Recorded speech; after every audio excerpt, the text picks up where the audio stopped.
petite séquence vidéo au cours de laquelle nous allons tout simplement voir l'activité d'une substance. C'est quoi l'activité d'une substance? Nous allons voir le quotient de réaction. Le quotient de réaction, ça a déjà été vu dans une vidéo, mais je vais revenir sur ça. Nous allons voir la constante d'équilibre, et nous allons voir comment un système chimique évolue.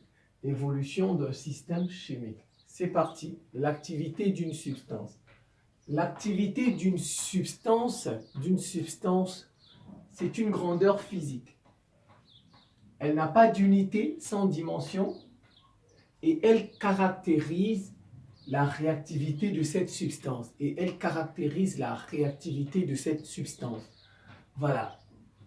Dans le cas, si par exemple nous avons des solutions aqueuses, dans le cas d'une solution aqueuse, l'activité d'un soluté A, on nous donne cette formule.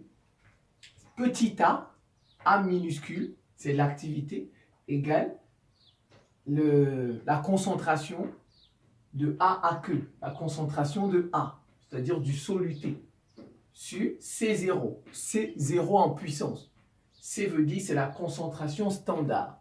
La concentration standard. En fait, la concentration standard, ça vaut combien? C0 égale 1 mol par litre. Je pense que ce n'est pas compliqué. Vous pouvez faire revenir, vous suivez. Encore, c'est simple. L'activité d'un solide ou bien l'activité d'un liquide est égale à 1. L'activité d'un solide est égale à l'activité d'un liquide qui est égale à 1. Donc, lorsque vous avez des solides ou bien vous avez des liquides, leur activité est tout simplement égale à 1. Voilà. Maintenant, supposons on nous donne cette réaction. Ça sont des coefficients A, B, C, D. Vous avez les réactifs.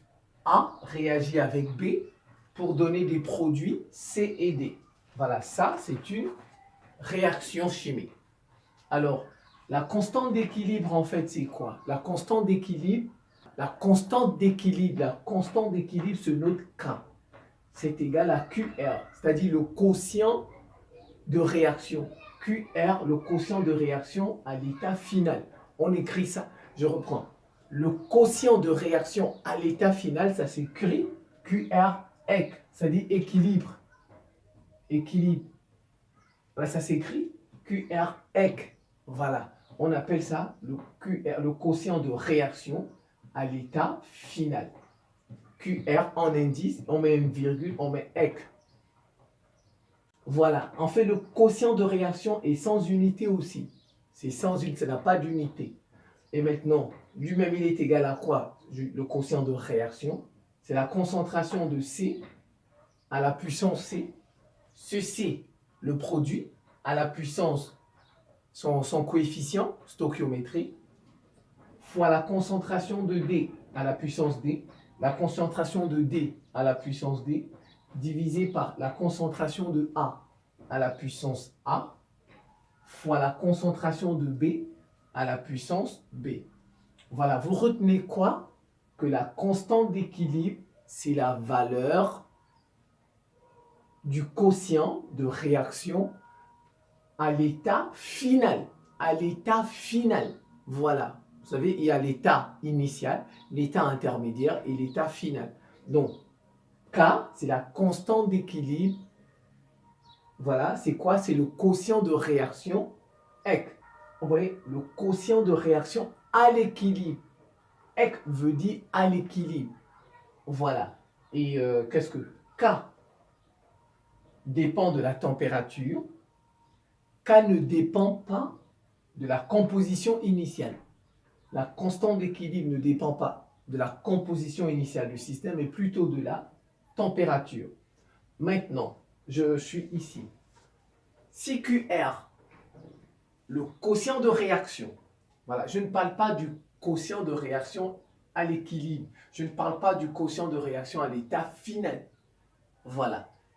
Ici, prenez le quotient de réaction initial. Si QR est inférieur à K, le système évolue dans le sens direct. Donc, ça veut dire que c'est comme ça. Cette flèche veut dire le sens direct. notre réaction, ouais, ça c'est l'équation, n'est-ce pas? Voilà, le système évolue dans le sens direct. Si QR est inférieur à K, maintenant si QR est supérieur à K, le système va évoluer dans le sens inverse, comme ça, le sens inverse. Voilà, donc quand on a les deux flèches, on dit une réaction réversible. Voilà, donc si QR inférieur à K, sens direct, si QR supérieur à K, sens inverse.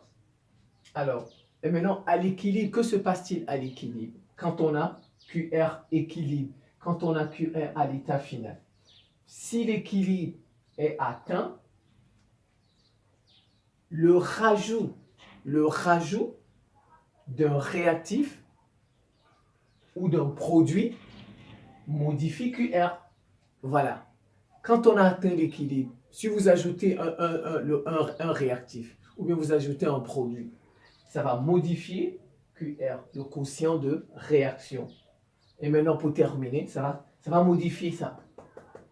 Regardez, par exemple, si on ajoute A, on ne peut pas avoir le même résultat, n'est-ce pas? Si on ajoute D, un produit, est-ce qu'on aura le même? C'est ça. Ici, si l'équilibre est atteint, le rajout d'un réactif ou d'un produit va modifier avec QR. Et finalement, c'est quoi une réaction totale? Une réaction totale, c'est une réaction dans laquelle un réactif au moins a totalement disparu. Voilà. Une réaction totale égale un réactif a disparu. Dans une réaction totale, au moins un réactif a disparu totalement. Voilà, peut-être que c'est le A qui a disparu, ou bien c'est le B, voilà. Donc vous revoyez ça tranquillement, je pense que ce n'est pas très compliqué. C'est la fin de cette petite séquence vidéo. Je vous remercie pour votre attention et à très bientôt.